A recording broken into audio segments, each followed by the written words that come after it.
Hello and welcome once again to the Taste of Scotland Festival podcast. I'm your host, Jim Gordon. I'm here to tell you what we got going on in Franklin on June 17th. That's Father's Day weekend. We have a big deal going on. Highland games, pipers, drummers, music, fun for everybody. Come on out and check it out. It's at the Macon County Fairground in Franklin, North Carolina on June 17th. A few things that we've added here since last we spoke. We went to the Smoky Mountain Games over in Townsend, Tennessee. Awesome time. They do a great show. That thing is getting big. Their new spot there in Townsend is working out real well for them. They've got lots of room, and it had a good time. But anyways, ran into some of the border collie people. We've been having a little trouble finding someone to do our border collie demonstrations. Talked to some folks out of Statesville, North Carolina, the O'Kanes. I've seen them work before. A couple of years back, I've seen them at another festival. They do a great job. Got some real nice dogs, and they'll bring the sheep, maybe some geese, and they'll go put the dogs through their paces and show you all the fun stuff. The fascinating for me, the focus on these dogs when they get that sheep or they get whatever they're supposed to be doing, they're doing. Also ran into 865 axe throwing. This is out of Knoxville, Tennessee. They come and they set up the big trailer with the cage on it, and they'll set up the targets, and you got some real axes, and you get up there and you can practice. And during the course of the day, they'll have a tournament. So you can sign up. If you get in there, you feel like you got it, you can do something, you can have some fun. Sign up for the tournament with the axe throwing. That'll be at our festival. Highland games, don't forget those. We got the caber toss, and we're throwing sheaves, and we're throwing rocks around, having a great time. It's fun to watch, and watch the big guys, the big athletes doing their thing. We've got some new sponsors. Watauga Creek, I believe is the name of it. Yes, that is helping us out along with some others. I'll get your all's name out here just as soon as I can. Also, more vendors. Moon Hill Jewelry has joined our ever-growing list of excellent vendors that will be at our festival. Come join us. We got 2 stages full of music and fun. We'll have some Cherokee demonstrations, have a kids program for you, and you never know who will show up over there. It could be any kind of creature coming there. So that's going to be fun also. All right, we've got a interview here that we did a while back with one of the founding members of the Taste of Scotland Society, Mr. Lloyd Swift. I believe it's Dr. Swift. I'm sorry. Please forgive me. But anyways, Lloyd, as we all know him, took some time at a recent gathering and got to talk to us a little bit. So we're going to take a look at that, and we'll be back. Hello and welcome once again. We're in our interview series here. Today I'm talking with Mr. Lloyd Swift. He is a member of the Taste of Scotland Society, like the rest of us. Been with the organization for over 20 years from the very beginning. A long time, over 20 years.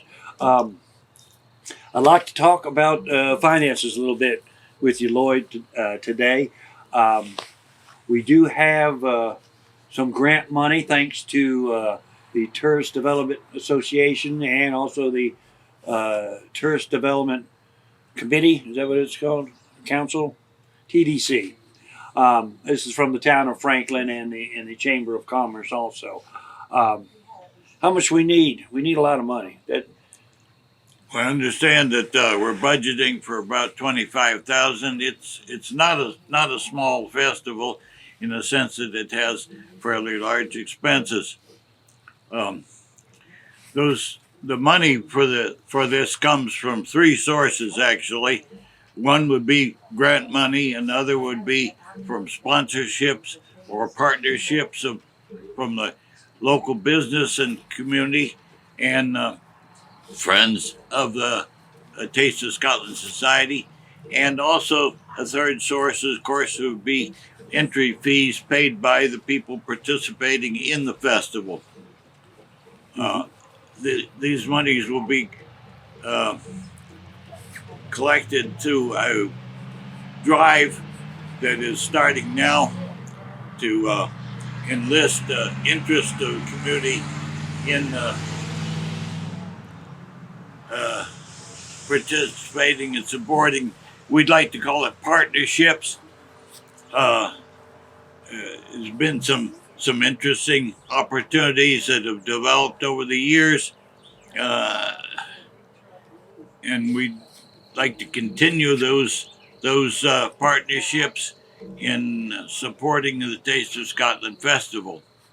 The grant money that comes from the tourist development uh, group is derived from tax money collected on motels and restaurants and so on in the community, and is mainly pointed toward supporting our advertising budget. Uh, Information that we make available to the media and the radio, newspaper, and other sources like sort magazines, and try and tell people that this festival is coming along and it's going to be a great thing. Um, on our partnerships, we do have a form on our website, and it's tiered. There are different levels. We chose cute little names for them, like Duke and Earl and Count and Marquis, just to differentiate one from the other.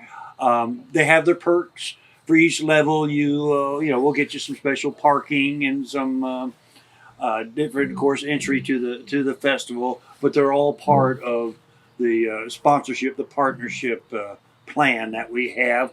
And if you have an interest, we should sure use it.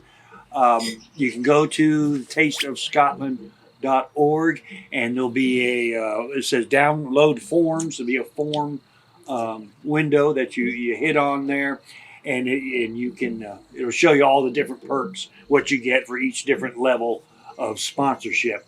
We're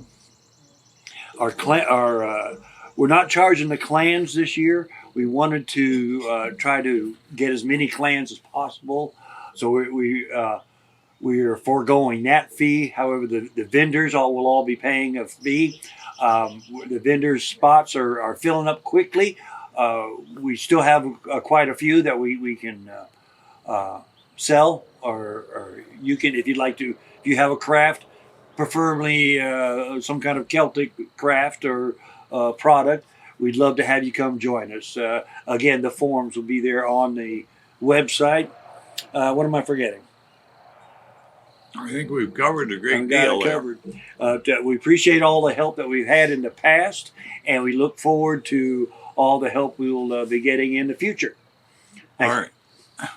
I was going to say our intention on the website is to list all the sponsors or partners, as well as all the vendors, and try to highlight their listing to represent their degree of support. All right. Thank you. All right. Thank you, Lloyd. We appreciate you taking the time to talk to us there. I'm going to move along real quickly here. We got a lot of some footage I'd like to show before we're done here today from this past weekend over in Tennessee. Like I say, it was an awesome show. They had some great bands. At a future time on another podcast, we might go through each of these bands and let you get to know each and every one of them. That's the direction that we plan to go in with this. That's why we do these calendars, to let you know that these bands are out there. They're playing. They're making great music, keeping the Celtic spirit alive. They do a lot for that, and that's why I like to support them. Plus, I like the music. That's another reason. We had a great. We'll have some footage, I think, coming up here with Jill Chambliss and Scooter Muse. They're out of Alabama. Some great performers.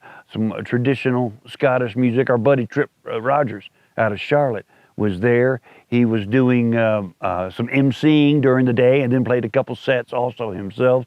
He rocks them. He's an awesome performer. Some of the bigger bands, they had Sire from Columbia.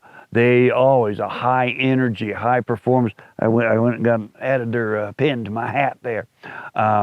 great show always with Sire. A band north of Argyle was there. Paul Hedlund used to be Miligoso. He's got a new set of players with him. He calls the band North of Argyle. They're doing a great job. Good high energy, traditional, and a little bit more rockish, kind of Celtic music. Some good fun stuff. Good fun stuff. Speaking of fun stuff, Pictus was there. I'd never seen them before. They're out of Michigan. They were on the venue of Almanac. Maybe not quite as massive band. There was just 3 performers, but they were all very talented. A couple of real good drummers and a piper in the middle, and it has a nice tribal sound, much as the name would suggest. Pictus. That was fun to watch. Highland Realm. They were a good fun band. La Trio. They played some real cool sets that we got to see in the evening. They had a nice little jam there. Everybody got out there and did their real fun numbers. That was a lot of fun. Who am I living at? Colin was there. Colin Grant Adams. He also had some great music there for us. I'm leaving others out. Glen Eyre. That was a local performers. I believe they're out of the East Tennessee area there. Some great traditional Irish and Scottish Celtic music. I know I'm leaving somebody out, and I don't mean to. It's just that I want to go on before I tend to ramble when I start talking about the Celtic music. Coming up this weekend, we have the Greenville Games. Memorial Day weekend, we have lots of good folks down there in Greenville. Sire, I know, is one, and I believe Almanac is going to be there this year in Greenville. If you like Almanac, they are one of the more popular traditional tribal bands to come along in a while. When I say tribal, that usually means a lot of drums and some pipes. It's a unique sound. It's fun. That is at Greenville. Is that where I was at? Yes. That is coming up this weekend. Beyond that, there's many festivals all over the place. The Blairsville, I believe, is June 10th down in Georgia. Ours, of course, is June 17th. They also have, I just found out about the Middle Tennessee one, which will be in September. To be exact, September 9th and 10th. That sounds like the weekend after Labor Day, probably. Also in September, I just heard about one they're planning in Clayton, Georgia, North Georgia, Highland Games and Festival. That also in that same weekend is Dandridge. Lots of good bands. At some point in the future, we'll go down a list of who all's playing in all these different festivals. But if you have an interest, if you like the Celtic music, that's what we're here for. The Celtic culture, some of the knots and the different jewelry and the paintings, not to mention the literature. Some of the best poetry and novels were written by Scotsmen. What can I say? But anyways, we're going to leave you here with a little bit of footage from our fun time over in Townsend, Tennessee. And we'll have more updates coming your way from the Taste of Scotland Festival, June 17th, Macon County Fairgrounds. See you then.